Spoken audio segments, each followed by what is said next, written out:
Hello dear friends, ഇന്നത്തെ എൻ്റെ റെസിപ്പിയിലേക്ക് എല്ലാവർക്കും സ്വാഗതം. ന്യൂ ഇയർ വരാൻ പോവുകയാണ്. എല്ലാവർക്കും അഡ്വാൻസ് ആയിട്ട് ഹാപ്പി ന്യൂ ഇയർ. ഇന്നത്തെ എൻ്റെ റെസിപ്പി എന്ന് പറയുന്നത് ഒരു ഹെൽത്തി ചിക്കൻ കറിയാണ്. ഉലുവ ഇല ചേർത്ത ചിക്കൻ കറി, ഫെനുഗ്രീക്ക് ലീവ്സ്. അത് എങ്ങനെയാണ് തയ്യാറാക്കുന്നത് നോക്കാം. ആദ്യം തന്നെ ഒരു പാത്രം അടുപ്പത്ത് വെച്ച് 1 table spoon oil, coconut oil ഒഴിച്ചു കൊടുക്കുന്നു. അതുപോലെ തന്നെ 1 ടേബിൾ സ്പൂൺ നെയ്യും കൂടി ആഡ് ചെയ്ത് കൊടുക്കുന്നുണ്ട്.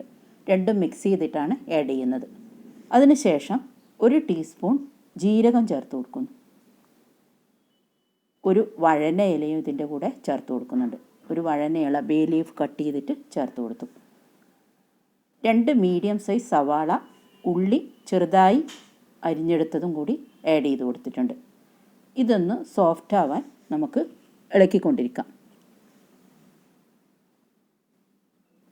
കുറച്ച് ഉപ്പ് കൂടി ചേർത്താൽ പെട്ടെന്ന് സോഫ്റ്റായി കിട്ടും. ഇതിനിടയിൽ നമുക്ക് ഇതിന് ചേർക്കേണ്ട മസാല തയ്യാറാക്കി വെക്കാം. ഞാനിവിടെ അതിന് വേണ്ടിയിട്ട് 4 ടേബിൾ സ്പൂൺ കട്ട തൈര് എടുത്തിട്ടുണ്ട്. കുറച്ച് ഇഞ്ചി വെളുത്തുള്ളി പേസ്റ്റ് ചേർത്തിട്ടുണ്ട്. ഇതിൻ്റെ കൂടെ മല്ലിപ്പൊടിയല്ല ചേർക്കുന്നത്, മല്ലി ചതച്ചെടുത്തതാണ്. അത് ഏകദേശം 2 ടീസ്പൂൺ ചേർക്കുന്നുണ്ട്.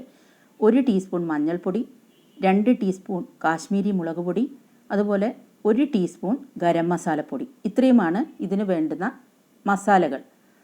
ഇതിനിടയ്ക്ക് നമുക്ക് ഉള്ളി ഒന്ന് ഇളക്കി കൊടുക്കാം. ഈ മസാല മിശ്രിതം ഒന്ന് എല്ലാം കൂടി ഒന്ന് മിക്സ് ചെയ്ത് തയ്യാറാക്കി വെക്കാം. ഉള്ളി നന്നായി വഴന്നു വന്നതിന് ശേഷം നമുക്ക് ഈ മസാല കൂടി ചേർത്ത് കൊടുക്കാം.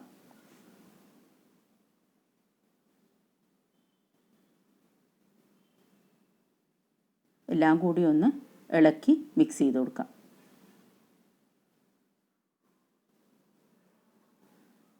കുറച്ച് ഉപ്പ് കൂടി ആഡ് ചെയ്ത് കൊടുക്കുന്നു. ആവശ്യത്തിന് ഉപ്പ് നിങ്ങൾക്ക് ആഡ് ചെയ്ത് കൊടുക്കാം. നമ്മുടെ ഇവിടെ തക്കാളിയൊന്നും ഇതിലേക്ക് ചേർത്ത് കൊടുക്കുന്നില്ല. വളരെ കുറച്ച് ഇൻഗ്രീഡിയൻസ് മാത്രമേ ഇതിന് ആവശ്യമുള്ളൂ.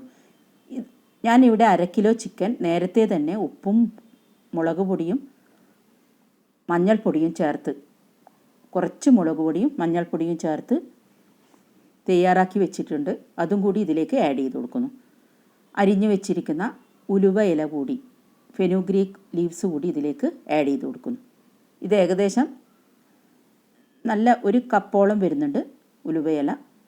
ഇതുകൂടി ആഡ് ചെയ്ത് കൊടുത്ത് നന്നായി മിക്സ് ചെയ്ത് കൊടുക്കുന്നു. ഉലുവ ഇല എന്ന് പറയുന്ന നാട്ടിൽ എത്രത്തോളം കിട്ടുന്നുണ്ടെന്ന് എനിക്കറിയില്ല. വളരെയധികം പോഷകസമൃദ്ധമായ ഒരു ഇലക്കറിയാണ് ഉലുവ ഇല എന്ന് പറയുന്നത്. നമ്മുടെ എല്ലിനും മറ്റും വളരെയധികം ഹെൽത്ത് നൽകുന്നതാണ്. അതുപോലെ തന്നെ ഡൈജസ്റ്റീവ് സിസ്റ്റത്തിനും അനീമിയ പ്രിവെൻറ്റ് ചെയ്യാനും അതുപോലെ ഹാർട്ടിനും മറ്റും വളരെയധികം നല്ലതായ ഒരു പോഷകസമൃദ്ധമായ ഒരു ഇലയാണ് ഉലുവ ഇല എന്ന് പറയുന്നത്. ഇതിലേക്ക് കുറച്ച് വെള്ളം കൂടി ചേർത്ത് കൊടുത്ത് നമുക്ക് വേവിച്ചെടുക്കാം. അധികം വറ്റിച്ചെടുത്താൽ ഗ്രേവി കുറച്ച് കുറവായിരിക്കും. അത് ഓരോരുത്തരുടെ ഇഷ്ടം പോലെ നിങ്ങൾക്ക് വെള്ളം വറ്റിച്ചെടുക്കാം. കുറച്ച് ഗ്രേവി ആവശ്യമെന്ന് തോന്നിയാൽ കുറച്ച് വെള്ളത്തോടെ തന്നെ നിങ്ങൾക്ക് വേവിച്ചെടുക്കാം. ഇപ്പോൾ നമ്മുടെ ഉലുവ ഇല കൊണ്ടുള്ള ചിക്കൻ കറി തയ്യാറായി കഴിഞ്ഞു. സെർവ് ചെയ്യാൻ തയ്യാറായി കഴിഞ്ഞു. നമുക്ക് സെർവ് ചെയ്യുന്ന പാത്രത്തിലേക്ക് മാറ്റിയെടുക്കാം. വളരെ പെട്ടെന്ന് തയ്യാറാക്കാൻ പറ്റിയ ഒരു ഹെൽത്തി ചിക്കൻ കറിയാണിത്. എല്ലാവരും വീട്ടിൽ ട്രൈ ചെയ്ത് നോക്കണം. അഭിപ്രായങ്ങൾ അറിയിക്കാൻ മറക്കരുത്. ഈ റെസിപ്പി ഇഷ്ടപ്പെട്ടുവെങ്കിൽ ലൈക്ക്, സബ്സ്ക്രൈബ് ചെയ്യാനും ഷെയർ ചെയ്യാനും മറക്കരുത്.